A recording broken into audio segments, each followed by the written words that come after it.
Everyone, welcome back to my channel. Episode 12 start అవుతుంది. అక్కడ నుండే ఇప్పుడైతే అక్కడ అందరికి తెలిసిపోతుంది చాట్ కెప్టెన్ గురించి వర్క్ చేస్తున్నాడు అని. అప్పుడు కెప్టెన్ కూడా వాళ్ళకి చెప్పేస్తాడు చాట్ నా గురించి వర్క్ చేస్తున్నాడు అని. ఈ రోజు అయితే అతను క్యాంప్ నుండి వెళ్లిపోయాడు. ఇప్పుడైతే అతని ట్రైనింగ్ కంప్లీట్ కాలేదు. నేనే అతనితో చెప్పాను మంత్రితో కలిసి డ్రగ్ రిలేటెడ్ ఇన్ఫర్మేషన్ ని గ్యాదర్ చేసి నాకు ఇవ్వాలని. అతను నా గురించి వర్క్ చేస్తుండే. ఇందులో అతను అలాంటి ఎవిడెన్స్ ని కలెక్ట్ చేసి నాకు ఇస్తుండే. థాన్ ఫాదర్ యొక్క కేస్ రిలేటెడ్, ఇంకా నా బ్రదర్ థామ్ యొక్క కేసెస్ రిలేటెడ్. ఇప్పుడు కీమ్ అంటాడు. దీని అర్థం ఎప్పుడైతే మేము స్పైడర్ టాటూ గురించి తెలుసుకోవడానికి వెళ్ళామో ఆ రోజు కూడా మీరే పంపారా అతన్ని. అప్పుడు కెప్టెన్ అంటాడు, ఒకవేళ ఆ రోజు మీరు హార్న్ ని పట్టుకుంటే మొత్తం అవుట్ ఆఫ్ కంట్రోల్ అయిపోయేది. అప్పుడు మంత్రి ఈజీగా వెళ్ళిపోయేవాడు. అప్పుడు యాయ్ అంటాడు, అయితే మరి మీరు ఎందుకు మాతో చెప్పలేదు? దానికైనా చెప్తే అయిపో. కానీ కెప్టెన్ అంటాడు, నాకు ఎవరి మీద కూడా ట్రస్ట్ లేదు. నేను ఎవరి మీద కూడా ట్రస్ట్ చేయలేను. ఈవెన్ మీ మీద కూడా నేను ట్రస్ట్ చేయలేను. టామ్ చనిపోయాడు ఎందుకంటే మన యూనిట్ లో నుండి ఎవరో వాళ్ళకి ఆ ఇన్ఫర్మేషన్ ఇచ్చారు. అప్పుడే థామ్ చెప్తాడు, మనకి చాట్ యొక్క లొకేషన్ దొరికింది, తను ఇక్కడే చుట్టుపక్కల ఉన్నాడు. అప్పుడు కెప్టెన్ థాను ఫయా యొక్క లొకేషన్ గురించి అడుగుతాడు. అప్పుడు సింగ్ చెప్తాడు, వాళ్ళు చాట్ నుండి 5 కిలోమీటర్స్ దూరంలో ఉన్నారు. అప్పుడు కెప్టెన్ వాళ్ళని 2 టీమ్స్ లో డివైడ్ చేస్తాడు. ఒక టీం కెప్టెన్ తో వస్తుంది, వేరే టీం వాళ్ళు యాయ్తో ఉంటారు అతనికి హెల్ప్ చేయడానికి. ఏదైతే వాళ్ళు థాను ఫయాని వెతుకుతారు. దానికి అందరూ రెడీ అవుతూ ఉంటారు. కిమ్ థోమ్ ని సైడ్ కి తీసుకెళ్తాడు. అప్పుడు అతనికి ఒక నెక్లెస్ ని అతని మెడలో వేస్తాడు. అందులో ఒక రింగ్ ఉంటుంది. అప్పుడు అతను అంటాడు, నువ్వు దీన్ని జాగ్రత్త పెట్టుకో, ఎప్పటి వరకైతే మనం రిటర్న్ రాము ఈ మిషన్ తోని అప్పుడు నేను దీన్ని నీ ఫింగర్ లోకి తొడిగిస్తాను. దానికి థామ్ అంటాడు, నేను ఎప్పుడు నీకు పర్మిషన్ ఇచ్చాను నువ్వు ఈ రింగ్ ని నాకు తొడిగించడానికి? దానికి కిమ్ అంటాడు, ఈ మిషన్ చాలా డేంజరస్, సో నువ్వు జాగ్రత్తగా ఉండు. ఇటువైపు మనకి చూస్తారు యాయ్ కి కూడా అతని గర్ల్ ఫ్రెండ్ నుండి కాల్ వస్తుంది. అప్పుడు ఆమె చెప్తూ ఉంటుంది, నేను థాన్ వాళ్ళ ఇంట్లో ఉన్నాను. అప్పుడు ఆమె యాయ్ గురించి అడుగుతూ ఉంటుంది. ఇంకా థాను ఫయా ఎక్కడున్నారు అని అడుగుతుంది. అప్పుడు యాయ్ చెప్తాడు, ఇప్పటి వరకైతే థాను ఫయా దొరకలేదు, కానీ నేనైతే జాగ్రత్తగా వచ్చేస్తాను. అప్పుడు అతని గర్ల్ ఫ్రెండ్ జాగ్రత్తగా ఉండు అని చెప్పి కాల్ ని కట్ చేసేస్తుంది. అప్పుడు ఆమె లోపలికి వెళ్లి వాళ్ళ గ్రాండ్ మాస్ తో చెప్తుంది, వాళ్ళు ఇంకా ఇప్పటి వరకు దొరకలేదు. దానికి వాళ్ళ గ్రాండ్ మదర్స్ చాలా ఏడుస్తుంటారు. ఇటువైపు మనం కెప్టెన్ ని చూస్తాం. అతను యాయ్తో చెప్తుంటాడు, థాను ఫయా దొరికిన తర్వాత నువ్వు వాళ్ళని ఇక్కడ నుండి పంపించేసాయి. అప్పుడు యాయ్ అంటాడు, సరే నేను వాళ్ళని పంపించేసిన తర్వాత నేను మీతో అక్కడే కలుస్తాను. ఇటువైపు మనకి చూపిస్తారు థాను ఫయా దారిని వెతుకుతుంటారు, కానీ వాళ్ళకి దారి దొరకదు బయటికి వెళ్ళడానికి. ఇటువైపు మనం చూస్తాం వాళ్ళు చాట్ ని టార్చర్ చేస్తూ ఉంటారు. అప్పుడు మంత్రి అతనితో చెప్తుంటాడు, చెప్పు నువ్వు నాతో, నువ్వు ఇక్కడ ఏం చేస్తున్నావు, నువ్వు ఎవరితో మాట్లాడుతుండే? అప్పుడే అతని వ్యక్తి చెప్తాడు, కోప్స్ ఇక్కడికి వస్తున్నారు. అప్పుడు అతను వాళ్ళతో అన్ని వస్తువులను గ్యాదర్ చేయండి అని చెప్తాడు. ఇటువైపు మనం చూస్తాం థాను ఫయాకి ఫైనలీ దారి దొరుకుతుంది బయటికి వెళ్ళడానికి. ఇటువైపు యాయ్ కూడా వాళ్ళని వెతుకుతుంటాడు. అప్పుడు అతను ఆ గృహలోకే చేరుకుంటాడు. ఎక్కడి నుండి అయితే వాళ్ళు కింద పడిపోయారు. అప్పుడు అతనికి అక్కడ ఒక బ్లేడ్ కూడా దొరుకుతుంది. సో దాంతో కన్ఫర్మ్ అయిపోతుంది వాళ్ళు ఇక్కడ ఉన్నారు అని. ఇటువైపు నుండి థాను ఫయా అరుస్తుంటారు, ఎవరైనా మాకు హెల్ప్ చేయండి అని. ఆ శబ్దాలను యాయ్ వింటాడు. అప్పుడు అతను అక్కడ చేరుకొని వాళ్ళిద్దరిని అక్కడి నుండి తీసుకెళ్తాడు. ఇటువైపు యాయ్ అడుగుతాడు, మీరిద్దరు ఇక్కడ ఎలా చేరుకున్నారు? మీకు తెలుసా మేము నీ గురించి ఎంత వరిగా ఉండే? అప్పుడు ఫయా అంటాడు, మీకు మా గురించి ఎలా తెలిసింది? అప్పుడు యాయ్ చెప్తాడు, ఇన్స్పెక్టర్ మా టీం మంత్రిని పట్టుకోవడానికి వెళ్ళింది, సో ఇక్కడే అతని వేరే హౌస్ ఉంది. అప్పుడు థాన్ అంటాడు, మంత్రి యొక్క డ్రగ్ హౌస్ అతనికి ఎలా తెలిసింది? కెప్టెన్ కి ఎవరు చెప్పారు? దానికి యాయ్ చెప్తాడు, చాట్ అతని స్పై, అతను మంత్రి గురించి వర్క్ చేస్తుండే, కానీ ఒరిజినల్ లో అతను ఇన్స్పెక్టర్ యొక్క స్పై. మీ గురించి ఇన్ఫర్మేషన్ అది కూడా చాటే కెప్టెన్ కి ఇచ్చాడు. ఖామ్ నిన్ను చంపాలనుకుంటున్నాడు అని. ఇటువైపు మనం చూస్తాం వాళ్ళందరూ ఆ వస్తువులను తీసుకుని అక్కడ నుండి వెళ్తుంటారు. కానీ అప్పుడే మనం చూస్తాం అక్కడ యాక్ కెప్టెన్ వాళ్ళ టీం మెంబర్స్ అక్కడికి చేరుకుంటారు. అప్పుడు వాళ్ళిద్దరి మధ్యలో ఫైట్ స్టార్ట్ అయిపోతుంది. ఆ శబ్దాలను విన్న తర్వాత యాయ్ ఇటువైపు వాళ్ళిద్దరితో ఇక్కడ నుండి వెళ్ళిపోండి అని చెప్పి అక్కడ నుండి వెళ్తుంటాడు. కానీ ఇటువైపు థాను ఫయా ఇన్సిస్ట్ చేస్తారు, మేము కూడా మీతో వస్తాము. మనకి యాయ్ ఎట్ ద ఎండ్ ఒప్పుకోవాల్సి వస్తుంది. ఇటువైపు మనకి చూపిస్తారు సిచ్యువేషన్ అవుట్ ఆఫ్ కంట్రోల్ అవుతూ ఉంటుంది. అప్పుడే మనం చూస్తాం అక్కడ థాను ఫయా కూడా వచ్చేస్తారు. ఇప్పుడు వాళ్ళు ఆ సిచ్యువేషన్ ని హ్యాండిల్ చేస్తుంటారు. ఇటువైపు మంత్రి వాళ్ళందరికీ ఆర్డర్ చేస్తాడు, చాట్ ని కూడా మనతో తీసుకురండి. అప్పుడు వాళ్ళు అక్కడ నుండి వెళ్తారు. ఇటువైపు మనం చూస్తాం మంత్రి థామ్తో అంటాడు, నేను ఇక్కడ నుండి వెళ్తాను, నువ్వేదంతా హ్యాండిల్ చేయి. ఇటువైపు మనం చూస్తాం థామ్ కిమ్ సింగ్ వెళ్తారు వేరే వాళ్ళ వెనకాల. ఇటువైపు మంత్రి కూడా వాళ్ళని చాలా భయపట్టిస్తుంటాడు. అప్పుడు అతను థాన్ తో చెప్తుంటాడు, నేను నిన్ను కూడా చంపేస్తాను, ఎలాగైతే నీ పేరెంట్స్ ని చంపేశాను. కానీ అప్పుడే మనం చూస్తాం చాట్ అక్కడ నుండి పారిపోవడంలో సక్సెస్ అయిపోతాడు. ఇటువైపు మనకి చూపిస్తారు థామ్ ని ఒక వ్యక్తి గన్ షూట్ చేయబోతాడు. కానీ అప్పుడే మనం చూస్తాం కిమ్ మధ్యలోకి వచ్చేస్తాడు. దాని వల్ల కిమ్ కి ఆ బుల్లెట్ తగులుతుంది. దాంతోని థామ్ చాలా షాక్ అయిపోతాడు. ఇటువైపు సింగ్ ఆ వ్యక్తిని చంపేస్తాడు. ఇటువైపు చూస్తాం మనం చాట్ ని ఖామ్ పట్టుకుంటాడు. ఇప్పుడు అతను చెప్తుంటాడు, మీ గన్స్ ని కింద పడేయండి, మీరు కోరుకుంటున్నారా ఇతన్ని చనిపోయేటప్పుడు అదే చేయండి ఏదైతే నేను చెప్తున్నాను. కానీ అప్పుడే చాట్ అతన్ని దుబ్బేస్తాడు. అప్పుడు అతను ముందుకి పరిగెడుతుంటాడు. కానీ అప్పుడే ఖామ్ అతన్ని షూట్ చేసేస్తాడు. సో దాని వల్ల అతనికి బుల్లెట్ తగులుతుంది. అప్పుడు వాళ్ళ మధ్యలో చాలా ఫైట్ జరుగుతూ ఉంటుంది. అప్పుడు మనం చూస్తాం మంత్రి అక్కడి నుండి పారిపోవడానికి ట్రై చేస్తూ ఉంటాడు. ఇటువైపు ఫయాద్ థాన్ ని మంత్రి వెనకాల వెళ్ళు అని చెప్తాడు. థాన్ అతన్ని ఆపేస్తాడు. కానీ మంత్రి కూడా థాన్ ని పట్టుకుంటాడు. అప్పుడు అతను చెప్తూ ఉంటాడు, నువ్వు కూడా రెడీ అయిపో నీ పేరెంట్స్ తో కలవడానికి. సో నువ్వు వాళ్ళకి హెలో నాది చెప్పు. అప్పుడే ఖామ్ అతన్ని చంపాలనుకుంటాడు. కానీ అప్పుడే మనం చూస్తాం అక్కడ చాల్తోడు వచ్చేస్తాడు. సో అతన్ని అక్కడ చూసి మంత్రి ఉన్ను ఖామ్ చాలా ఆశ్చర్యపోతారు. అక్కడ మనం చూస్తాం థాన్ ఖామ్ ని కింద పడేస్తాడు. సో అక్కడే అతను చనిపోతాడు. ఇక్కడ మనకి చూపిస్తారు చాల్ థాన్ మంత్రిని పట్టుకుంటాడు. అప్పుడు అతన్ని చంపడానికి ట్రై చేస్తాడు. కానీ ఇటువైపు థాన్ అలా కోరుకోడు. అప్పుడు థాన్ చెప్తుంటాడు, ఏదైతే అతను పాపాలు చేశాడో దానికి అతనికి శిక్ష పడాలి జైలు లోపల. దానికి అతన్ని వదిలేస్తాడు. సో అప్పుడు అక్కడ నుండి వెళ్ళిపోతాడు. అప్పుడు మనం చూస్తాం కెప్టెన్ ఉన్న మిగిలిన వాళ్ళందరూ అక్కడికి చేరుకుంటారు. ఇటువైపు ఫయాద్ థాన్ వైపు చాలా ఆశ్చర్యంగా చూస్తూ ఉంటాడు, తను బాగున్నాడా అని. సో ఇక్కడ మనకి చూపిస్తారు వాళ్ళందరూ వచ్చేస్తారు. థామ్ చెప్తుంటాడు, మనకు అతని స్మగ్లింగ్ ఉన్న డ్రగ్స్ అక్కడ దొరికాయి. ఇప్పుడు కెప్టెన్ అడుగుతాడు, చాట్ ఖీమ్ ఎలా ఉన్నారు? అప్పుడు యాయి చెప్తాడు, వాళ్ళిద్దరూ బాగున్నారు ఇప్పుడు. అప్పుడు మనం చూస్తాం అక్కడ థాన్ వస్తాడు. దానికి కెప్టెన్ అడుగుతాడు, ఖామ్ ఉన్న మంత్రితో ఏం జరిగింది ఫ్యాక్టరీలో, నువ్వు చెప్పగలవా? దానికి థాన్ అంటాడు, ఏం లేదు, ఏదైతే వాళ్ళు పాపాలు చేశారో దానికి వాళ్లకు బుద్ధి దొరికింది. ఏదైతే వాళ్ళు నా డాడ్ తోని ఇంకా నీ బ్రదర్ తోని ఏదైతే మిగతా వాళ్ళతో చేశారో వాళ్ళకి వాళ్ళ శిక్ష పడింది. దానికి కెప్టెన్ సరే అని చెప్పి ఇంటికి వెళ్తాడు. సో నెక్స్ట్ సీన్ లో మనం చూస్తాం అతను కెప్టెన్ మంత్రితో చెప్తుంటాడు, నా దగ్గర ఒక క్లిప్ ఉంది, అందులో నువ్వు డీల్ చేస్తున్నావు ఖామ్ తోని. సో జస్ట్ నువ్వు కన్ఫ్యూజ్ చేయి. సో నెక్స్ట్ టైం నుండి నువ్వు ఇక్కడ నుండి బయటికి వెళ్ళలేవు. కానీ అప్పుడే మంత్రి స్మైల్ చేస్తూ అతను అంటాడు, నువ్వు నన్ను పిచ్చివాడివి చేయలేవు. ఒకవేళ నీ దగ్గర ఎవిడెన్స్ ఉంటే నువ్వు నాకు చూపెట్టు. దానికి కెప్టెన్ అంటాడు, నేను నిన్ను పిచ్చోడిని చేయడం లేదు, జస్ట్ కోరుకుంటున్నాను నువ్వు కన్ఫ్యూజ్ చేయాలని, దేంతోనైతే నీకు జైలు కాకుండా ఉండడానికి. అప్పుడు కెప్టెన్ చెప్తుంటాడు, నువ్వు చెప్పు నీ వెనకాల ఎవరున్నారు? అప్పుడు మంత్రి స్మైల్ చేస్తూ అతను అంటాడు, నా వెనకాల ఎవరు లేరు, నేను సింగిల్ గానే ఉన్నాను. ఇంకొక విషయం, మీ వాళ్ళే ఉన్నారు, నాతోని హెల్ప్ తీసుకోవడానికి వస్తుంటారు. జస్టిస్, హానర్, జస్టిఫికేషన్ ఇవి ఏమి కూడా ప్రపంచంలో ఎగ్జిస్ట్ చేయవు. మా లాంటి వాళ్ళకి ఏం ఫరక్ పడదు మేమేమైనా తప్పు చేసినా కానీ, ఎందుకంటే మా దగ్గర డబ్బులు ఉన్నాయి. సో దాని వల్ల మేము బయటికి రాగలము. సో ఇటువైపు ఆ మాటలకి కెప్టెన్ కి చాలా కోపం వస్తుంటుంది. అతను కంట్రోల్ చేసుకుని ఉంటాడు. ఇప్పుడు మంత్రి చెప్తున్నాడు, నేను నీతో భయపడను. సో అప్పుడు కెప్టెన్ అంటాడు, అయితే మరి నువ్వు రెడీ అయిపో జైల్లోకి వెళ్ళడానికి. అప్పుడు అతను చెప్తుంటాడు, ఇంకొక విషయం, జస్టిస్, హానర్, జస్టిఫికేషన్ ఎగ్జిస్ట్ అవుతాయి ఈ ప్రపంచంలో.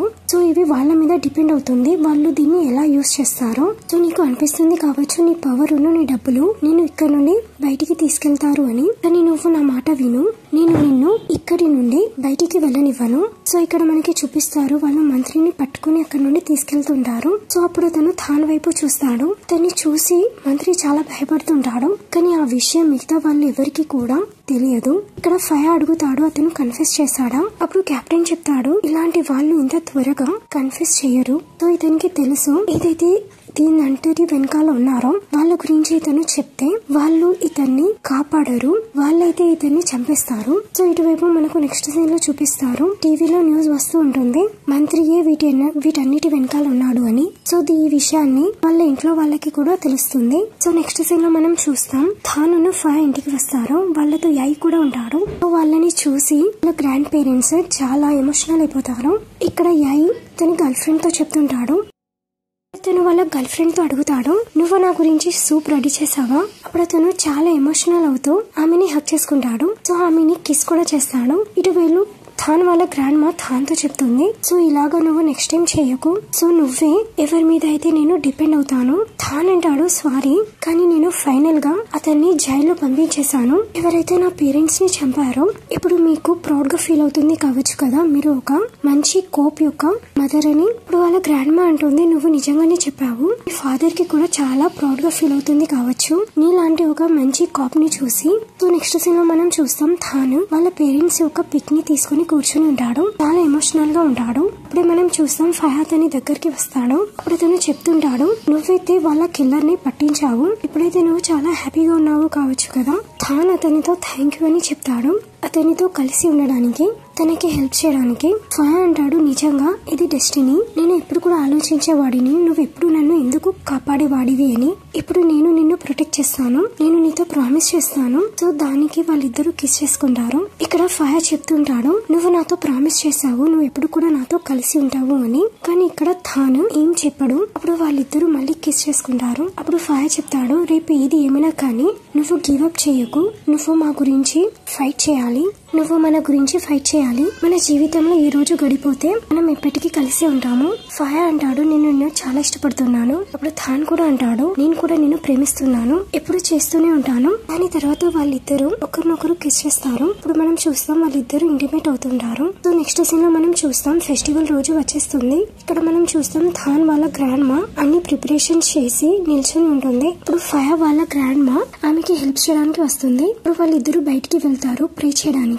అక్కడ థాన్ వాళ్ళ గ్రాండ్ మా అంటుంది, ఈ రోజు చాలా ఇంపార్టెంట్ రోజు, నువ్వు ఈ రోజు రిటర్న్ వస్తావు, నోంగ్ రివర్ లో నీ పవర్స్ పెరిగిపోతాయి, నేను కోరుకుంటున్నాను నువ్వు మాకు హెల్ప్ చేయాలని. నెక్స్ట్ సీన్ లో మనం చూస్తాం ఇటువైపు బాబాజీ కూడా ప్రే చేయడానికి మొత్తం రెడీ చేసుకుంటాడు. ఇటువైపు నుండి వాళ్ళందరూ ప్రే చేస్తుంటారు, ఇటువైపు బాబాజీ కూడా ఏమో మంత్రాలు చదువుతుంటాడు. ఇటువైపు మనం చూస్తాం ఎప్పుడైతే ఫయా లేస్తాడో అప్పుడు అతను చాలా షాక్ అయిపోతాడు, ఎందుకంటే అక్కడ థాన్ ఉండడు, కానీ అక్కడ కేవలం వాటరే ఉంటుంది. సో దాంతో అతనికి తెలిసిపోతుంది చాల్థోన్ అతన్ని తీసుకెళ్లాడు అని. అప్పుడు అతను థాన్ అని పిలుస్తుంటాడు. సో ఇటువైపు థాన్ వాళ్ళ గ్రాండ్ మాకి కూడా తెలుస్తుంది. అప్పుడు ఆమె చెప్తుంది, నువ్వు అతన్ని నీతో తీసుకెళ్లావా. అప్పుడు ఫయా బయటికి వస్తాడు. అప్పుడు అతను చెప్తాడు, నాకు అనిపిస్తుంది అతను థాన్ ని తీసుకెళ్లాడు కావచ్చు. సో అతను గట్టిగా థాన్ అని పిలుస్తుంటాడు. సో అప్పుడు మనం చూస్తాం థాన్ వాళ్ళ గ్రాండ్ మా అక్కడే స్పృహ కోల్పోతుంది. అప్పుడు యాయ్ అక్కడికి వస్తాడు. అప్పుడు అతను అడుగుతాడు, ఏమైంది అని. అప్పుడు ఫయా చెప్తాడు, నేను థాన్ ని వెతకడానికి వెళ్తున్నాను, కానీ ఇటువైపు యాయ్ అతన్ని ఆపడానికి ట్రై చేస్తుంటాడు. ఇక్కడ మనకి చూపిస్తారు అతను బాబాజీ దగ్గరికి చేరుకుంటాడు. అతను థాన్ గురించి అడుగుతుంటాడు, అతను వెళ్లిపోయాడా. కానీ బాబాజీ చెప్తాడు, ఇప్పటి వరకైతే అతను వెళ్ళలేదు. అప్పుడు అతను పరిగెడుతూ మోంగాన్ రివర్ దగ్గరికి చేరుకుంటాడు. సో అతనికి అక్కడ ఒక సర్కిల్ కనబడుతుంది, దాంతోనే అతనికి ఒక హింట్ దొరుకుతుంది, ఇప్పటి వరకు వాళ్ళు ఇక్కడ నుండి వెళ్ళలేదు అని. సో అప్పుడు అతను వాటర్ లో దూకేస్తాడు. సో దాంతో అతనికి థాన్ అక్కడ కనబడతాడు. అప్పుడు అతను వేరే వరల్డ్ లోకి చేరుకుంటాడు. అప్పుడు థాన్ అంటాడు, నువ్వు ఇక్కడికి ఎందుకు వచ్చావు. అప్పుడు ఫయా అంటాడు, నేను నీకు ముందుగానే చెప్పాను, నేను నిన్ను ఎప్పుడు కూడా వదిలిపెట్టాను అని, ఏది ఏమైనా కానీ. ఇప్పుడు అతను చాల్థాన్ తో అంటాడు, ఒకవేళ నువ్వు నిజంగా థాన్ ని ఇష్టపడితే నువ్వు అతన్ని హట్ చేసేవాడివి కాదు. ఇప్పుడు చాల్థాన్ అంటాడు, నేను అతన్ని హట్ చేయడం లేదు, నేను అతన్ని అక్కడికి తీసుకెళ్తున్నాను ఎక్కడైతే అతను బిలాంగ్ చేస్తాడో. నేను అది ఎవరైతే అతన్ని ప్రొటెక్ట్ చేయగలరో, ఎవరైతే అతన్ని ప్రేమిస్తారో. కానీ అప్పుడు ఫయా అంటాడు, నువ్వు చెప్పావు నువ్వు అతన్ని ఇష్టపడుతున్నావు అని, కానీ నిజంగా నిన్ను ఇష్టపడతావు, ఎందుకంటే నువ్వు అతన్ని వెళ్ళనివ్వడం లేదు, అతను ఎప్పుడు కూడా నేను ఇష్టపడలేదు. దానికి చాల్థోన్ కాదు అని చెప్తూ, నేను ఎవరు అంటే అతన్ని ఇష్టపడతాను, నేను ఎప్పుడు కూడా అతన్ని మర్చిపోలేదు, నీకు ఒకవేళ థాన్ సిస్టర్ చెప్పకపోతే నీకు ఎప్పుడు కూడా దీని గురించి గుర్తుండేది కాకపోయేది, ఇలాగా కాదు నేను. అప్పుడు ఫయా అంటాడు, హా అవును ఇది నిజం, నాకు మాన్విసా చెప్పింది అదైతే నిజమే, కానీ ఎప్పుడు కూడా నా ప్రేమ థాన్ గురించి చేంజ్ కాలేదు. సో నేను అతన్ని ఇష్టపడతాను, అతను ఎలా ఉన్నాడో, నేను రియల్ గా నిన్ను ఇక్కడ నుండి వెళ్ళనివ్వను థాన్, నేను ఇలాంటి మిస్టేక్ మళ్ళీ చేయను థాన్. అప్పుడు మనం చూస్తాం థాన్ చాల్థోన్ మధ్యలో ఫైట్ స్టార్ట్ అయిపోతుంది. ఇక్కడ ఫయా కూడా అతని పవర్స్ ని యూజ్ చేస్తాడు. ఇటువైపు మనం చూస్తాం చాల్థోన్ ఒక బాణం లాగా రెడీ చేస్తాడు. అప్పుడు అతను చెప్తుంటాడు, ఒకవేళ నువ్వు లేకపోతే ఇప్పటికీ ఇదంతా సరిదిద్దుకునేది. సో దాంతో అతను ఫయాని కొడతాడు. అప్పుడే మనం చూస్తాం థాన్ మధ్యలోకి వచ్చేస్తాడు. సీన్ దీంతోనే ఎండ్ అవుతుంది.